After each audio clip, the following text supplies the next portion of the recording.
Telangana state की जानिब से जो इफ्तार पार्टी के लिए 8 करोड़ रुपए और कपड़ों के तकसीम के लिए 21 करोड़ रुपए और शादियों की स्कीम पर कई करोड़ रुपए जो रिज़र्व किए गए हैं, आइए आज उस पर गुफ्तगू करते हैं। ज़ाहिर है कि इसमें केसीआर साहब की नीयत पर हमको कोई शक नहीं है। जहाँ पर वो दूसरों को दशहरा, दिवाली और बदकमा वगैरह के मौक़ों पर मदद करते हैं, उसी तरह उन्होंने रमज़ान का ख्याल करते हुए मुसलमानों को भी एक राहत देने के लिए ये फ़ैसला किया, तो हम यकीनन उनका शुक्रिया अदा करेंगे। लेकिन चूँकि वो इस्लाम के अहकामात से वाकिफ़ नहीं है, लेकिन वो लोग जो इनके करीब हैं, वो मुसलमान ऑफिशियल्स, वो मुसलमान मिनिस्टर्स और MLAs और वो पार्टी वर्कर्स और वो लोग जो इनके साथ अलाइंस में शामिल हैं, कम से कम वो लोगों का फ़र्ज़ बनता है कि इनको गाइड करें कि सही इस्लामी अहकामात क्या हैं। ये कम से कम इफ्तार के मामले में जो देखने में आया है, ज़ाहिर है कि एक 29 दिन तो आदमी फ़ाक़े नहीं कर रहा है ना। अगर एक दिन के लिए उसको इफ्तार मिल गया तो, और अहले खैर हज़रात तो कई करोड़ रुपया तो वैसे भी सहर और इफ्तार के लिए बांटते हैं, कपड़ों के लिए बांटते हैं, तो एक दिन की इफ्तार के लिए ऐसा कोई फ़र्क नहीं पड़ेगा। ज़ाहिर है कि अगर केसीआर साहब अपनी पॉकेट से ये चीज़ खर्च करते, हमें कोई इतराज़ नहीं था, क्योंकि ये उनका पर्सनल मामला है। लेकिन चूँकि ये बजट में अलॉट किया गया है और मुसलमानों के लिए जो बजट होता है वो मुसलमानों के वेलफेयर और उनकी तरक्की के लिए होता है, तो इसके लिए ये बजट कैसे यूटिलाइज हो रहा है, इस पर हमारा नज़र रखना बहुत ज़रूरी है। ये इफ्तार पार्टियां जहां तक हमने देखा है कि शहर हैदराबाद में महल्ले की कोई 1-2 मसाजिद के लिए 1 लाख 1.5 लाख रुपये जो भी सेंक्शन होते हैं वो चेक आता है, तो वहाँ के मुकामी लीडर जो है वो इंतज़ामी कमेटी से वो पैसा ले लेते हैं और 1 देग या 2 देग पहुँचा देते हैं मस्जिद को बिरयानी की, और वो उसकी कीमत 15,000-20,000 रुपये से ज़्यादा नहीं होती, बाकी पैसा पूरा जेबों में जाता है। जब इन मुकामी लीडरों के, बड़े लीडरों से कंप्लेन की जाती है तो कहते हैं कि क्या भाई हमारे पार्टी वर्कर्स फ्री में काम करेंगे, उनकी भी तो कोई इनकम होनी चाहिए। तो इसका मतलब ये हुआ कि पार्टी वर्कर्स को पार्टी का काम करने के बाद जो उजरत मिलनी चाहिए वो गरीबों के निवाले छीन कर, जाहिर है कि जब महल्ले की एक मस्जिद के लिए देख पहुंच रहा है तो इसी पैसे में 4 मस्जिदों के अंदर पहुंच सकता है, लेकिन ये हो नहीं रहा है। और फिर ये इस्लामिकली, सोशली, मोरली इस इफ्तार की कोई अहमियत नहीं है। रिवायतों में कोई अल्लाह के नबी सल्लल्लाहु अलैहि वसल्लम को इफ्तार पार्टी की दावत नहीं दिया था। ये जो हमारे लोग जाके मिनिस्टर्स को और MLAs को खजूर देते हुए सेल्फीज़ लेते हैं, सोशल मीडिया पर बात फैलाते हैं और एक मैसेज जाता है कि भाई यहाँ पर मुसलमानों के साथ चीफ मिनिस्टर बहुत अच्छे हैं, हुकूमत बहुत अच्छा बर्ताव कर रही है, ये जो गलत मैसेज जाता है, इसलिए ये कहना बहुत ज़रूरी है कि ये इफ्तार पार्टी इस्लाम का कोई हिस्सा नहीं है। इफ्तार is not a celebration party. दूसरी बात, ये जो कपड़ों की तकसीम हो रही है, जिस पर सुना है कि 21 करोड़ रुपया जो कभी तकसीम होता है और वक्फ बोर्ड के तहखानों के अंदर, बेसमेंट्स के अंदर ये कपड़ों के बड़े बड़े गट्ठे जो है वो दीमक लग जाती है उनको। मैं केसीआर साहब से रिक्वेस्ट कर रहा हूँ कि जिस क्वालिटी के कपड़े तकसीम किए जाते हैं, बदकमा की साड़ियाँ जो बांटी गई तो वो तो औरतों ने तो वो उन साड़ियों को जला दिया, लेकिन जो कुर्ते पजामे और साड़ियाँ वगैरह तकसीम की जाती हैं, अपने ड्राइवर या अपने चपरासी से कहिए कि ज़रा पहन कर बताए, या अपनी बीवी को जाकर पहनाए, कोई नहीं पहनेगा। ये कपड़े 100 रुपये में भी कोई नहीं खरीदेगा, इसको 500 रुपये की कीमत बजट में रखी गई है और पैसा इतना लुट रहा है। इससे ये इफ्तार पार्टी से, ये कपड़ों से फ़ायदा किसको हो रहा है? क्या इसकी ज़रूरत है मुसलमानों को? बिल्कुल ज़रूरत नहीं है। फ़ायदा हो रहा है कॉन्ट्रैक्टर्स को, परचेजिंग डिपार्टमेंट्स को, पार्टी वर्कर्स को, बीच में दलालों को, लोकल लीडर्स को, इससे फ़ायदा हो रहा है। तो ये जो 29 करोड़ रुपए हैं प्लस तीसरा एक और एहसान हुकूमत का, उसमें भी मैं केसीआर साहब की नीयत पे कोई शक नहीं कर रहा हूँ। जहाँ पर वो दूसरी कौमों को शादियों के लिए मदद करते हैं, वो मुसलमानों की भी मदद कर रहे हैं, उनकी तरफ से तो एक गुडविल है, ये बहुत अच्छी बात है। लेकिन उनको इस्लाम के उसूल नहीं मालूम, लेकिन जो साथ में काम करने वाले हैं, उनके अलायंस में रहने वाले, उनके साथ पार्टी वर्कर्स, MPs और मिनिस्टर साहब तो खुद पक्के मुसलमान हैं, क्या इनको ये गाइड नहीं करना चाहिए कि इस्लाम में लड़की की तरफ से कोई खर्च नहीं है, खर्च सिर्फ मर्द करे?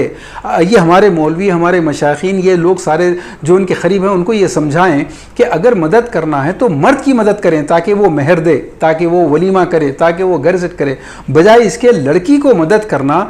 जैसे शराब या ड्रग्स का कोई एडिक्ट है और उसको इस खौफ से मदद करना कि अगर उसको डोज ना मिले तो वो मर जाएगा, ये काम ड्रग्स और शराब के कारोबार को और बढ़ावा देने वाला और तरक्की देने वाला है। बिल्कुल इसी तरीके से लड़की वालों को जहेज देने के लिए, खाना देने के लिए, मर्द को खुश करने के लिए पैसा देना बिल्कुल वो शराबी और ड्रग एडिक्ट की मदद करने की तरह है, क्योंकि इससे मर्द और भिखारी होते जाएंगे और लालची होते चले जाएंगे। अच्छा, बाज़ लोग कहते हैं कि यार आप लोग भी अजीब हैं, हिंदू फ़ायदा उठा रहे हैं इससे, अगर कुछ मुसलमानों का फ़ायदा हो रहा है तो इसमें आपको तकलीफ़ क्या है? भाई हमको तकलीफ़ बहुत है इससे। अगर हिंदू फ़ायदा उठा रहे हैं, क्योंकि हिंदुओं का कल्चर है, वो उनका सिस्टम है, उनका धर्म उनको इसकी इजाज़त देता है, उनके जितने भगवान हैं, उनके शादियों का सिस्टम जो है वो बहुत ह्यूज डाउरी की बुनियाद के ऊपर होता है। तो इसलिए उनकी इत्तेबा करना, अपने बड़ों की तखलीद करना, ये उनके धर्म का फ़र्ज़ है। लेकिन आपको अपने प्रॉफिट सल्लल्लाहु अलैहि वसल्लम की तखलीद, उनकी इत्तेबा करना आप पर फ़र्ज़ है। और शरीयत नबवी सल्लल्लाहु अलैहि वसल्लम में लड़की वालों से मांग कर लेना, डिमांड करके लेना या खुशी से लेना, तमाम उलमा का ये इस पे इजमा है कि ये जहेज़, ये मंगनी का खाना, ये शादी का खाना, ये बिल्कुल जायज़ नहीं है। अब ऐसे में लड़कियों की मदद करके मर्दों को भिखारी बनाने के वजह से जो करोड़ों रुपये का ज़ाय हो रहा है, अज़ीज़ान मोहतरम, जिस जगह ज़रूरत है वहाँ पर हुकूमत खर्च नहीं करके जहाँ ज़रूरत नहीं है उन मद्दात पर खर्च कर रही। असल जुल्म ये हो रहा है। मुसलमानों से हमदर्दी, बहुत बहुत शुक्रिया उसका, लेकिन इस हमदर्दी के पीछे जो चीज़ छुपी है वो वोट बैंकिंग है या मुसलमानों की हमदर्दी हासिल करना है। लेकिन इन कामों से कोई हमदर्दी हासिल नहीं होगी आपको, क्योंकि ये जो अमाउंट है आपको ये देखना पड़ेगा कि कहाँ ज़रूरत है और कहाँ खर्च हो रहा है। इफ्तार की कोई ज़रूरत नहीं है, कपड़ों की कोई ज़रूरत नहीं है, शादियों के लिए कोई ज़रूरत नहीं है, लेकिन ज़रूरत है मिसाल के तौर पर 3 साल से मौज़नों और इमामों की तनख्वाह, वो भी 5,000 रुपये महीना। इस दौर में 5,000 क्या है, उनकी इंक्रीमेंट होना चाहिए। 3 साल के पेमेंट बाकी है उनके, अगर उनको वो दे देते, हकीकत में वो लोग मुस्तहिक़ थे, हकीकत में वो लोग मोहताज थे, हकीकत में वो इंतहाई काबिल तवज्जो, काबिल रहम और काबिल हमदर्दी हैं। आप उनकी मदद कर देते। 1,70,000 से ज़्यादा ग्रेजुएट्स और दूसरे नौजवान माइनॉरिटी फाइनेंस कॉरपोरेशन में क़र्ज़ों की एप्लीकेशन दिए हुए हैं, लेकिन 3 साल से कोई क़र्ज़े अदा नहीं किए, क़र्ज़े दिए ही नहीं गए उनको। अगर वो मिल जाता तो लोग बेरोजगारी से दूर होते, लोग कारोबार सेट करते, उनकी गुर्बत कुछ तो दूर होती, जबकि दूसरी कौमों को हज़ारों करोड़ रुपया दिया जा चुका है। और इसी तरह से अगर आप पिछले 8 साल का रिकॉर्ड देखेंगे, एससी को, बीसी को, ओबीसी को, इन तमाम लोगों को जितने thousands of crores car loans में, कार सब्सिडी में, ऑटो लोन्स में, पोकलेन लोन्स में, जेएसी लोन्स के अंदर, धान काटने वाली मशीनों के अंदर और डिफरेंट कैटेगरीज के तहत उनको लोन भी दिया गया, उनको सब्सिडी भी दी गई, जबकि पूरे 8 साल में मुसलमानों को सिर्फ 225 करोड़ दिया गया है, जो पूरे ओवरऑल एक्सपेंसेस का 5% जो मुसलमानों को भीख दी गई है।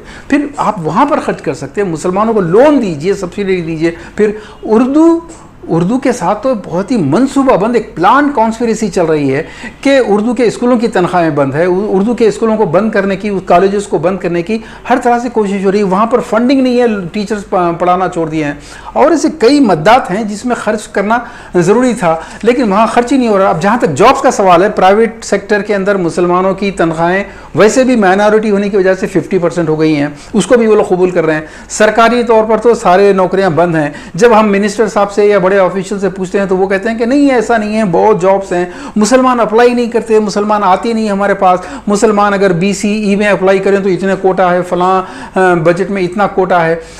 भाई, लोगों को अवेयर करने के लिए काउंटर्स होना चाहिए हुकूमत की तरफ से कि लोग आएँ, मालूमात हासिल करें। उन्हें क्या इल्हाम होगा, उन्हें ख्वाब पड़ेगा, कैसा मालूम होगा।